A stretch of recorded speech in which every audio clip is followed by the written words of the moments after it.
Hello, good afternoon. My name's Ewan Cameron. I'm joined by Nick Furness, and we're going to talk you through editing your data online and offline with ArcGIS Runtime. So what we're going to cover, we're going to talk a little bit about the infrastructure that this WebGIS is making up, and the importance of that, and how when you're working with the, when you're editing your data, you can,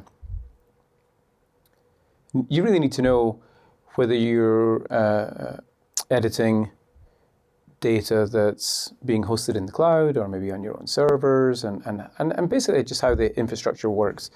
Then we'll kind of go over the API and explain the differences, and they're quite small, between editing your data online and editing your data offline.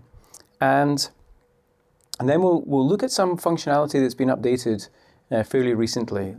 Last year in 2019, we had 3 releases of the runtime, and each one released some new capabilities, which even if you have been using the runtime for a while, maybe you're not aware of, and you can definitely use them in your offline and online workflows to provide a better user experience for your users. The one thing that we don't cover in this session is the data distribution. That was really talked about in the previous session, working with your maps online and offline, because how data gets from the server to the client is kind of the same, whether you're editing that data when it's on the client or whether you're just rendering it and drawing a map. And that was all covered in the previous session. This is the second session in a series of 3 sessions. We had our online and offline mapping first session. We've got this online and offline editing session, and then we have an optimizing your offline workflows third session. And they all run concurrently to give you as much, they run sequentially to give you as much information as possible for you to build your offline workflows. So when we look at the ArcGIS platform information model, we start to see some key components here. So we really promote the use of these higher level concepts such as maps and scenes and layers, feature layers, vector tiled layers, image layers. And we have these analytic services that are available, geocoding and routing and the like. Now, all of that is sitting on top of a set of web services, which ultimately sits on top of your data. And the nice thing about the WebGIS is that it does abstract out the actual implementation details of these services so that you can be a client to your enterprise, and you could be talking to servers that you're hosting yourself on premise, or it could be talking to a cloud implementation, i.e. ArcGIS Online. It doesn't really matter the implementation details at the highest level. You have access to your maps, you have access to your layers. But there are some subtle differences in terms of how your data is managed and how it's moved around, and we'll get into that in a couple of slides, where you do need to think about, when you're publishing your data, where you want that data to be resident. Do you want to keep it, if you like, in your enterprise, or do you want to copy the data out of the enterprise into the cloud? In which case, if you're editing that data, you're editing the data in the cloud, not on the enterprise. And so it does impact these editing scenarios, more so than the read-only mapping scenarios, where as long as the client has access to the data, it really doesn't matter where that data is stored, and you could use it on-premise, you could copy it to the cloud, and to the end user, it's just a map with data. But when you start to change that data, it's really important to think about, where is that data stored? Am I going to have to move changes backwards and forwards? How do I do that? How does it interact with version data and things like that?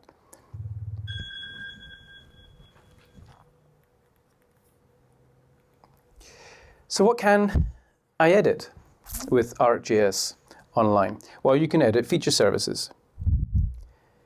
Or what can I edit with ArcGIS Runtime? You can edit feature services.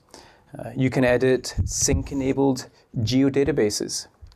So sync-enabled geodatabases are databases that you've taken offline from a feature service. So the feature service packages up the data that you've requested, puts it into a mobile geodatabase, and delivers that mobile geodatabase to you. And it's sync-enabled, which means that if you make changes to that local copy, you can synchronize these changes back to the feature service when you have a connection. You can edit feature collections. These are collections of features that are stored, typically they're stored directly inside of the web map. And feature collections are good and they're quite flexible. And they're good for small numbers of features, the hundreds, maybe to 1,000 features you could put into a feature collection. But if you have more features than that, you'll definitely want to store them inside of a feature service or a geodatabase. You can edit shapefiles, and you can edit geopackages if you have these files types directly on your device. The one thing that they all have in common, they all inherit in the object model from feature tables. And it's the behavior of a feature table that gives it the ability to edit. And the nice thing about the object model of the runtime is that if you write your code to edit and work with feature tables, it doesn't matter where that feature table comes from. It could come from a feature service, it could come from a geodatabase, it could come from a feature collection, a shapefile, a geopackage. Your code doesn't change. And we'll have a look at the object model in more detail in a few slides, and just to re-emphasize that.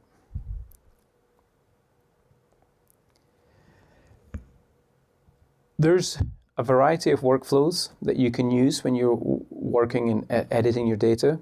The primary one, the one that we recommend, is to work with maps. And these maps contain feature layers. And when you open a map inside of the runtime, it obviously automatically opens all the feature layers and displays them on the screen. When you start editing that content, runtime takes care of where the data is coming from and will make the edits appropriately. When you're taking that data offline, if you take a map offline, the runtime takes care of all the individual layers and ensures that they all come offline. That could be backed by many, many feature services, for instance. And it greatly simplifies the process just by saying, please take my map offline, and runtime will do it. Alternatively, you can bind directly against a feature service, and you can take that feature service offline to work in a disconnected way. But at that point, you as a developer, you're doing all the work that the runtime does when you take a map offline. If you've got multiple feature services, you're going to have to go through and take them all offline individually and then reconnect them all up once you've got your disconnected mobile geodatabases. And it's very flexible, but there's quite a bit more code to write. And we definitely recommend trying to work with the higher level abstractions, in this case the map, because it does automate a lot of that. And you can obviously work directly against files on your device. You could load a shapefile, for instance, on your mobile device, and you could go into the field, you could edit that shapefile, come back, take the edited shapefile, and continue on your sort of in-the-office workflow with that. So let's have a look at how online editing works. Well, you author a web map. It contains layers which point to a data store, and this could all be hosted in the cloud in ArcGIS Online in your online organization. Alternatively, you could author a map inside of ArcGIS Pro as part of the desktop, and you could publish that map to online, and then that map is available to go to be connected and work with. Now, when you're publishing from Pro to online, or to your portal, to your enterprise, you've got to think about whether you're publishing by reference or you're publishing by value. If you're publishing by reference, the data stays in its original location, and any edits would be made directly to that data in that original location.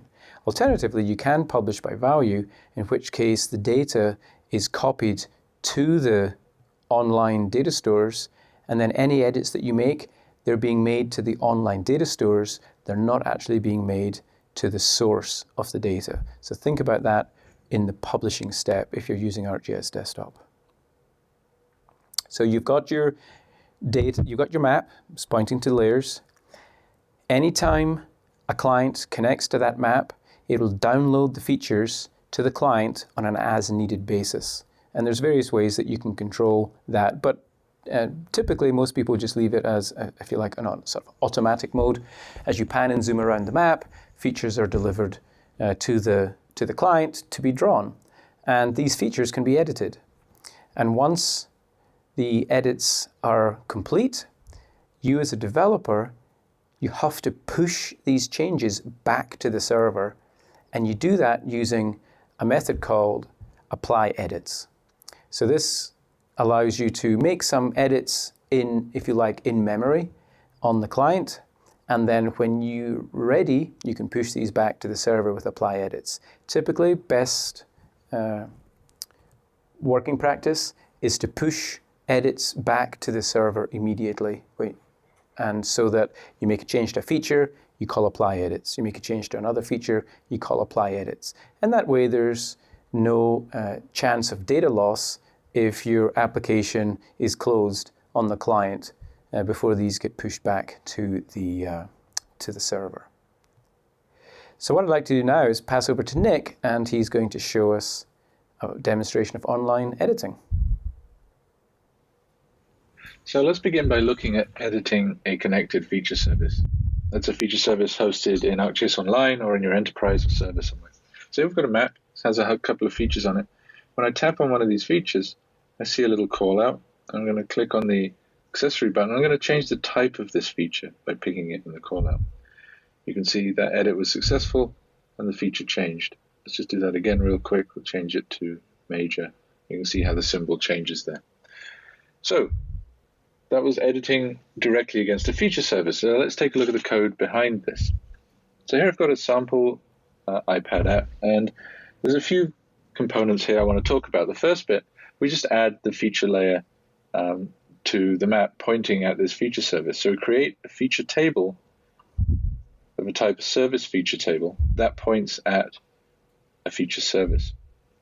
We then create a feature layer from that feature table, and we add that to the operational layers of the map. That takes care of displaying everything. And when we tap on the map, we want to make sure that we get hold of that feature that we tapped on and we do something with it. So here we've got a callback from the tap gesture. And here we're just going to identify the feature layer that we created. We're going to see what we were able to identify from the tap point in that feature layer. We can skip these errors and just go and take a look and see, okay, we got a result. I want to show a call out for it. And I'm just going to hold on to that result for use later.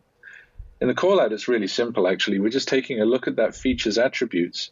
And we've got this particular attribute that we're interested in that we know is the type ID for that feature. And we're going to use that in the title. Then we're going to show that call out for the feature. What that means is that when we interact with the call out, we get to know a little bit about the feature as it comes back. But what's more important here is when we select a new feature type from the pop-up that we saw, how we update that.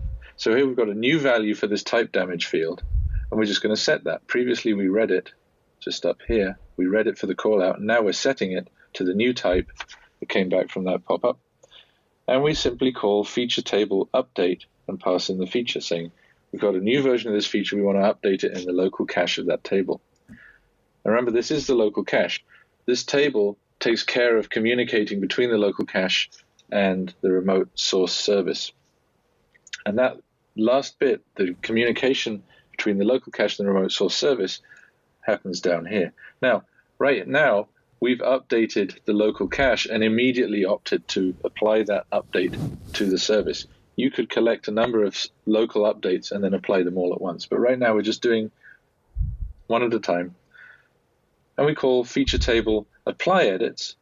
Now the feature table knows which edits it's got locally, and it just goes ahead and applies them. We get a couple of things back. We have an operation error. This is an overall thing, like maybe the network failed during this connection. We need to check for that. And then there are individual errors that may have happened. In our case, we've only got one update that we wanted to write, but we could have had a collection of them. And so we'd want to know which ones succeeded and which ones failed, potentially. Perhaps they failed for validation reasons, perhaps they failed for other reasons. And so it's a good idea to check that right now. Even if the network allowed the full operation to succeed, perhaps there were some errors on individual updates. And lastly, we just update the UI to show that edit happened okay. So fairly straightforward stuff. Really, the key bit is to update the local feature table and then to apply the edits. Thanks, Nick. So let's take a look at the feature table API. So we have a feature table. It has the fundamental methods such as add feature, delete feature, update feature, query features. And it gives you features. And the feature does have a back pointer to the table that it came from, which makes it a little bit easier when you're coding against it. A feature inherits from GeoElement, and a GeoElement is what holds geometry and attributes. A graphic also inherits from GeoElements because graphics can have geometries and attributes. And that's why operations such as identify can work on both graphics and on features, because the identify operation really just works with the GeoElement base class. So feature tables are attached to a feature layer, as you would expect. Feature layers are responsible for rendering the feature in the view. There are specific types of feature table. There's an ArcGIS feature table, which has information specific to, if you like, the ArcGIS native data types. So that's feature services and geodatabase feature tables. And that has things like get the layer infos, get the feature type, get the feature template. These are definitely ArcGIS concepts, and we'll cover these in a couple of slides. But in terms of a feature table, it gives ArcGIS features.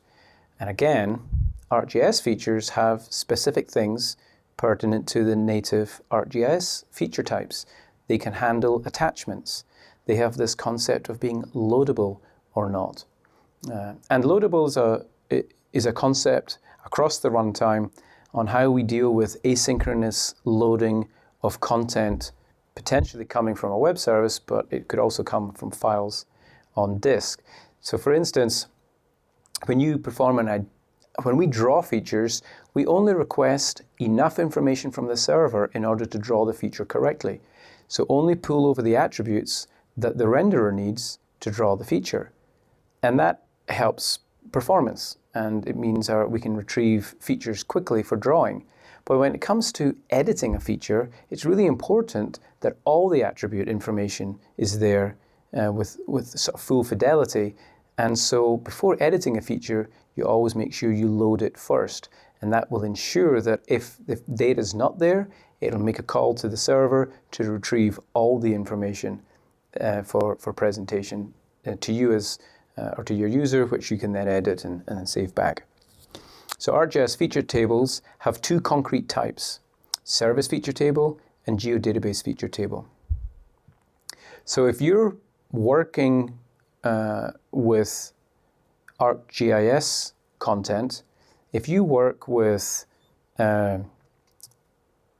ArcGIS feature and ArcGIS feature table, all the code you write is common, whether you're working against data that's locally on the device in terms of a geodatabase, or whether it's coming from a service.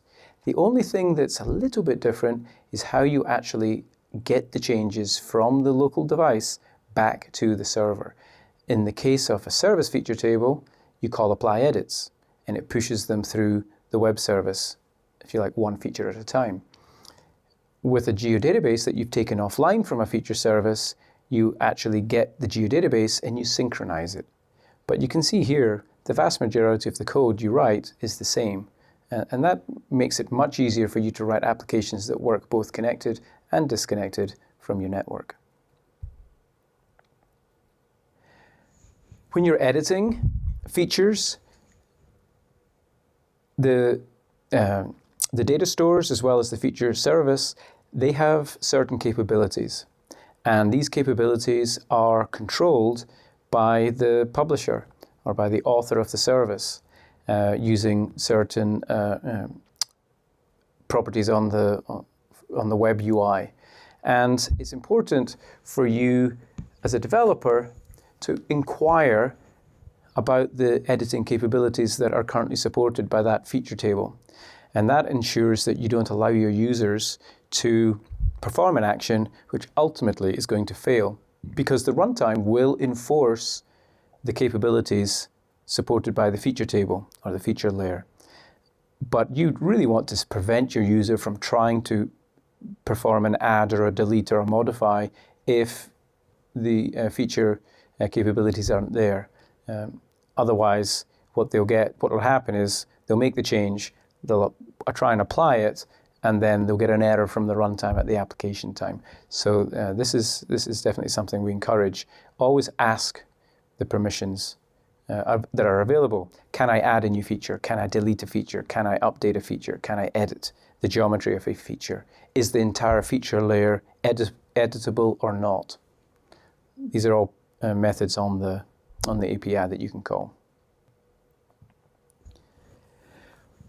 When feature services are authored, they are set up with default symbology and default types. For when you create new features, it will default to a specific subtype. If you've set up a template for a feature table, or you can actually provide a nice user experience, all driven by the data itself.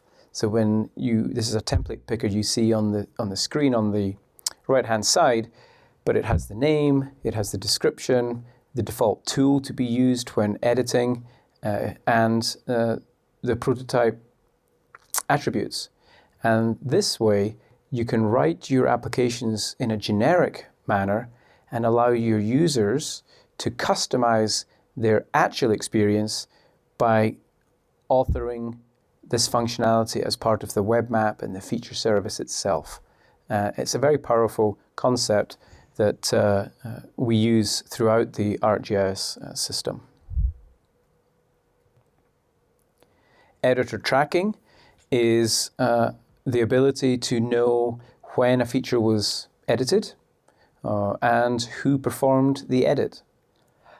So you can have, we know who created the feature and the creation time, and we also know who edited the feature last and the time of that last edit. All of these fields, they are columns in the table, but they're handled internally. You don't have access to these 4 columns as part of the API. The API automatically fills that information in. Building on top of the previous concept about editor tracking, we have this notion of ownership-based access control. And this is where, and you can set this up so that certain users can only edit the features that they've created.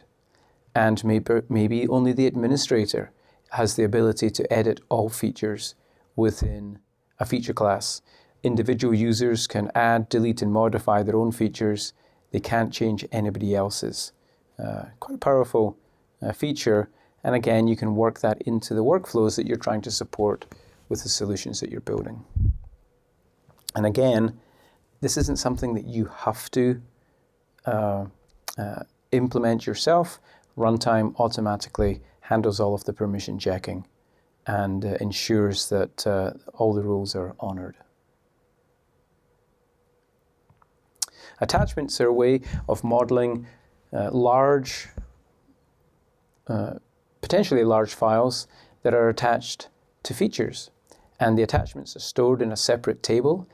And typically people do this for pictures and videos and documents. And just like editing a feature, you can ask whether you can edit the attachments.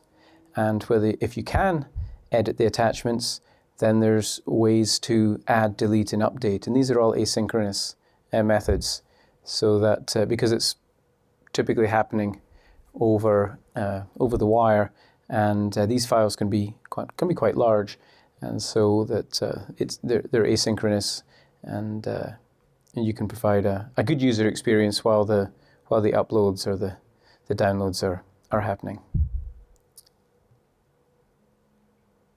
So we've got a quick demonstration here from Nick, just showing some of the principles of editing geometry and using the sketch editor inside of Runtime. So in the context of all these capabilities for editing, let's take a look at some of the ways Runtime can help, in particular with editing geometries. The Runtime includes what we call a sketch editor, and this can be applied to a map and allows interactive sketching of geometries directly on the map. So here we're looking at a point, a simple line, polylines. We can create areas as well, polygons. We can tap on vertices and add vertices to the polygons. Note we also have undo and redo capability built into the sketch editor. We can tap on the sketch itself, rotate it, move it, resize it as we need to. There's even free-form sketch tools, polygons, polylines, and so on. And we can do all this editing with just a very small piece of code. So let's take a look at that code. So right now, we're looking at what it takes to set up the sketch editor on a map. We've created a map, given it an initial viewpoint, and we've set the map view up. And it's just as simple as creating a sketch editor and setting the map view sketch editor to that sketch editor. We had an undo and redo and clear buttons in the UI there, enabling and disabling them according to whether we could undo or redo is just handled in here. So we set up an observer for when the sketch editor's geometry changed, and we just update the UI based off that. That's all it is really. Create a sketch editor, add it to the map view, and make sure you're observing it for whatever you need to. Then in the UI, when I tap the different types of geometry that I wanted to add, create, this is all it takes. I pick a creation mode based off that UI, and I just do sketch editor.start with creation mode. I'm not passing in an initial geometry because I always wanted to start with a blank geometry in this case. We'll talk about that in a second. And then undoing and redoing is just as simple as calling the undo manager on the sketch editor, calling redo undo, or taking the sketch editor and clearing the geometry if we wanted to clear the geometry. Now, there are a couple of other things that we could do here. One of them is we talked about not passing in an initial geometry, but what if you've got one? Let's say you have a feature there that you already want to pass the geometry into edit. Well, you take the geometry and just pass it in here. We'll mock that up right now with a couple of extra lines of code in here. So it's just going to save and restore the last geometries that we used for that particular type of geometry. So I'm just going to copy that in here. And there are other ways that we can configure the sketch editor too. Let's take a look at sketch editor.style. And we have a bunch of different options here. We can change the symbols that we use for the vertices, for the lines. I'm just going to go for a very simple thing and say I want to see node IDs, point IDs as I'm sketching. And so we'll run this again.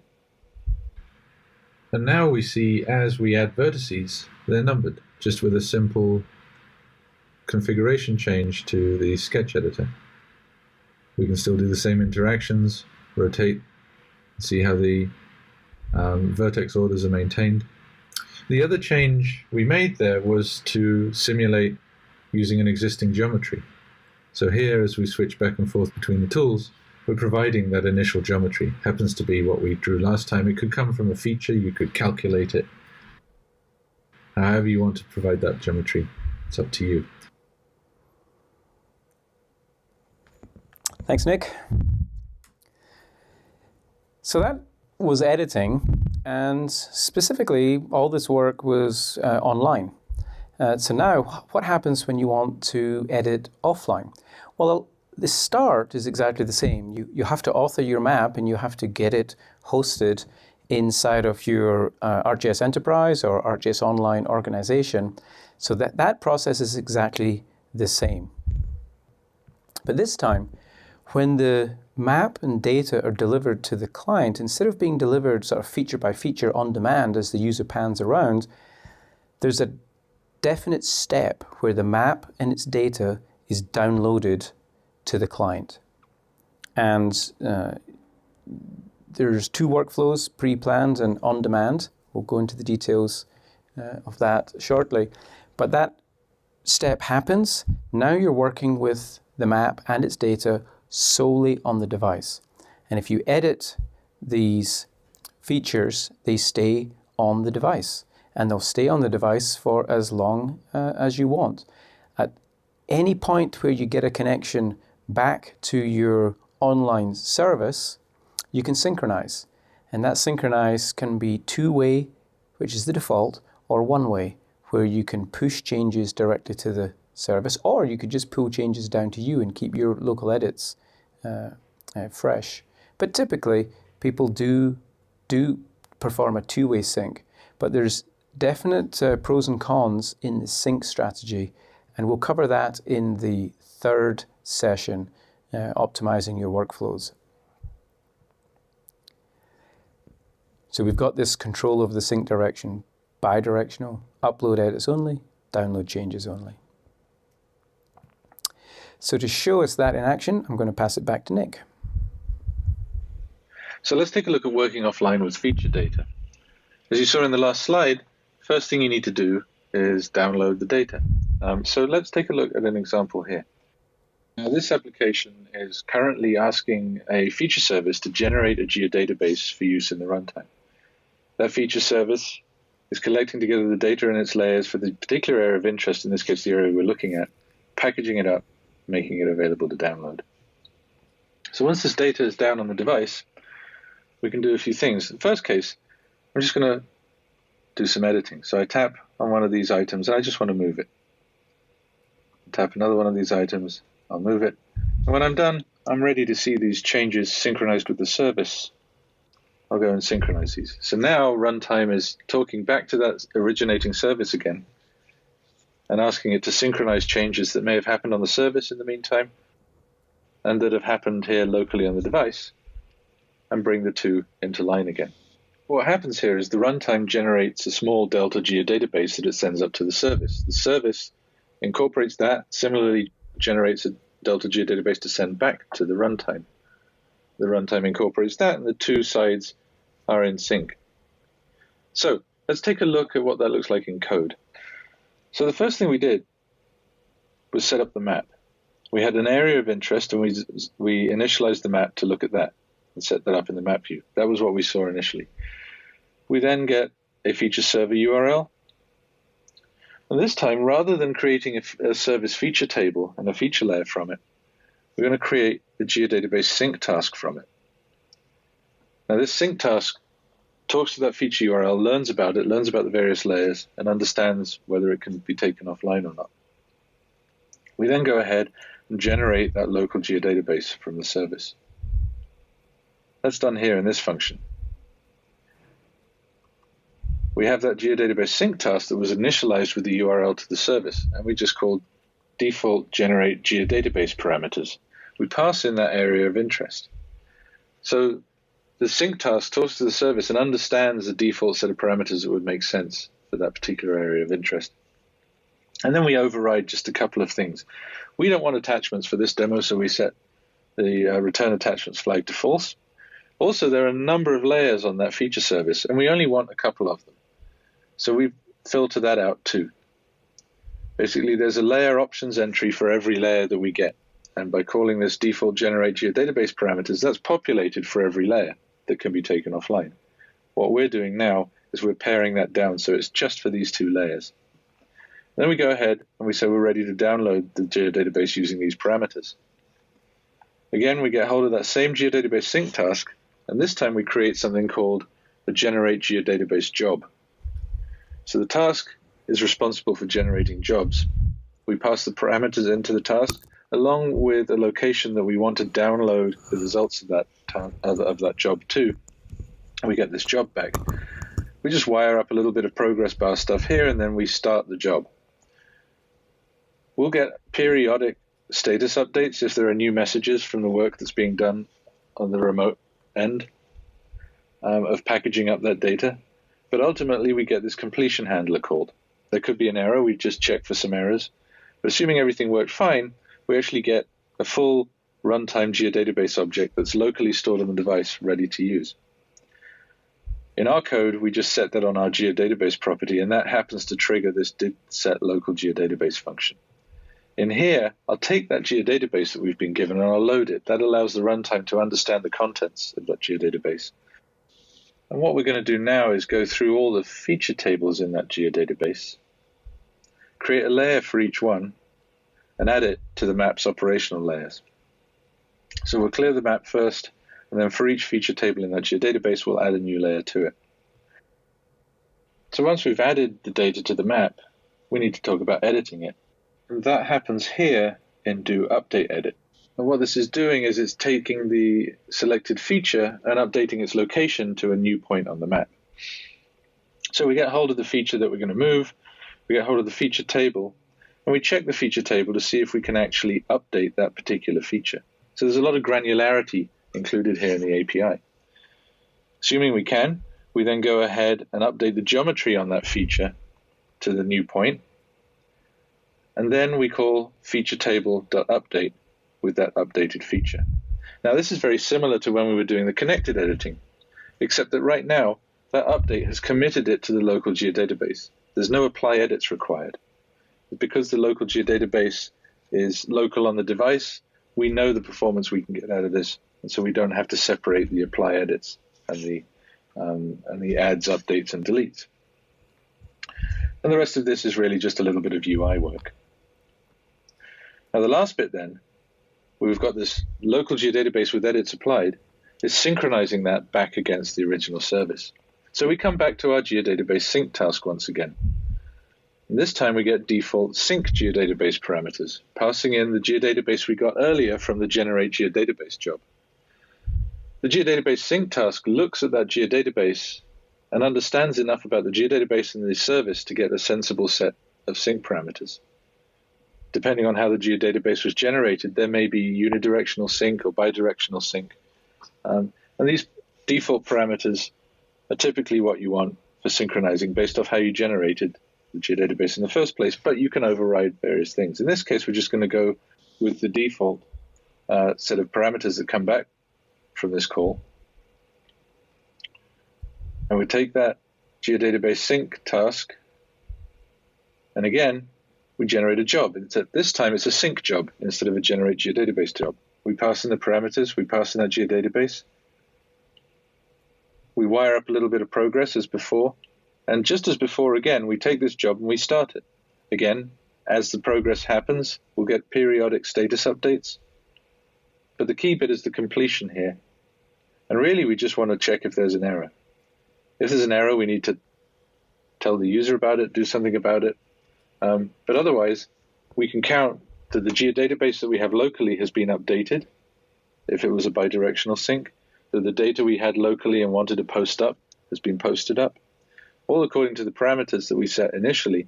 But in this case, it's a bidirectional sync we're doing, and the completion handler signifies that that sync has happened. Okay, thanks, Nick. One of the questions that comes up quite a lot is how robust is that sync framework? Obviously, there's a lot of steps there, and we rely on network connectivity when you're performing sync. What happens if the network goes down? And to address that, I think it's worthwhile just looking at how sync works and how the data flows through. So we have a feature service that's enabled for sync and editing. We take that offline by calling generate geodatabase, and that gives us the offline database. We then apply edits, adds, edits, deletes. And then we want to sync. When we call synchronize, what actually happens, a small delta geodatabase is created that only contains the changes made on the client. That database is then uploaded to the feature service. The feature service retrieves it. It applies the edits in the order that they were made in the client, and then it sends a response back to the client, which is then applied on the client. It's very important to apply that response. And so what happens in this chain, if anything happened, say we lost connectivity during the upload, or we lost connectivity during the retrieve response, all we have to do is call sync again. And the system will know where it was in the process. So if it's already generated the Delta database and there's been no changes, it won't generate it again. It'll just use the copy that's already got, stored locally. And it'll upload it to the feature service. The feature service will retrieve it and apply the changes. And the same is true if the actual the retrieve response is where the failure happened. The server knows that it's already applied these changes, so it won't reapply them. It'll just get the response and send it back to the client. So the rule here is, if anything goes wrong during the sync, due to network connectivity, etc., just call sync again, and the system will recover itself and apply the changes correctly. So we're moving on to some of the newer features that have been added to the runtime since the first release of our offline capabilities. And the first one of these is geodatabase transactions, where you can batch multiple changes into a single transaction. Once you've began that transaction, you can commit it, and the changes are persisted to the database, or you can roll it back. So you can build a nice sort of undo, redo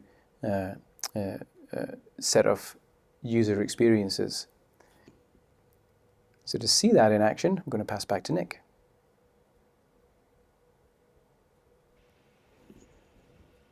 So the last piece of the puzzle I want to talk about is transactions. When you're working offline with your local geodatabase, you can start transactions and do edits within transactions. You don't have to. You can do edits without transactions. But let's just take a look at that here. Right now, I'm going to be adding some new records to this table here, or to this feature there. So we'll start a transaction. I'm just going to add a couple of records around here. And I can either cancel that transaction or commit it. If I cancel it, it rolls everything back. Go and add some again and commit that transaction. Now let's say I want to add some more records up here really quickly outside of a transaction. And then I start another transaction.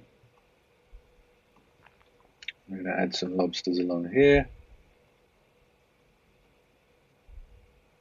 And now we see when we cancel this transaction, the other work from the previous transaction and the work outside of the transaction before that was started is included. Synchronizing then just happens exactly the same way. The transactions have all been committed locally on the device. When we take a look at the code, we can see the only thing we really need to pay attention to is the current state of transactions. We need to be aware of that as we manage them and create new ones. So here is a begin transaction. If we're in a transaction already, we don't want to begin a new transaction before we've finished that last one. And we just call geodatabase.begin transaction. Any updates, adds, and deletes are included in that transaction until we call either rollback transaction or commit transaction. And again, here we check that we're in a transaction before we try to roll back. And likewise here, are we in a transaction before we try to commit it? Those transactions happen locally in the local geodatabase, and then synchronization happens exactly as before. Thanks, Nick. So what are the offline map workflows that you can perform? There's pre-planned map areas. This is where you, as an administrator, you determine the areas that can be taken offline, and you pre-create these on the server so that they're available and ready when your users want to download a map area. And this is really very, very scalable. It can handle tens of thousands of users all going offline at the same time because the server's really doing very little work. It's only delivering the content through an HTTP call. There's no back-end database transactions because it's all been pre-prepared. And typically this is done overnight. You can use the Python API or geoprocessing tools to automate that as part of your workflow. You can optimize that if you're in a read-only mode to do scheduled updates. And this is where maybe the server gets updated on the hour or daily, and many Delta databases get created for these updates, so that if you've already downloaded a pre-planned area, if you want to grab the latest copy, instead of downloading the whole area again, it just goes and fetches these small Delta files, and makes it very efficient for read-only workflows. The other workflow is on demand.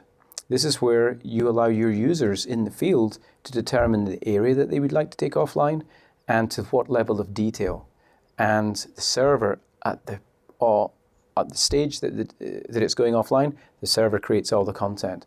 This is extremely flexible because you don't need to think ahead where your users are going to be, but it's not as scalable. This would scale to tens or maybe 100 users, but it doesn't scale to the thousands of users that a pre-planned workflow does. Both of these workflows support synchronization framework, so you can edit your data and you can synchronize. It's really about just the initial delivery of the content that differs.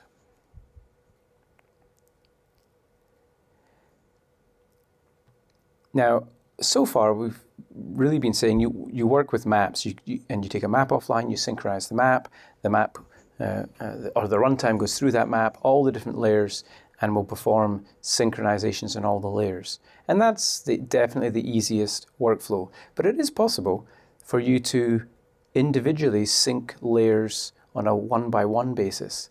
And you do that using the geodatabase sync task. And for each layer, you can get to its feature table. And from the feature table, you can get to the geodatabase. And from the geodatabase, you can use the sync task. And that'll synchronize just the changes in that one specific layer. Could be useful. Maybe in your workflow, you've got certain layers that are, if you like, high priority, and you want to synchronize these more often.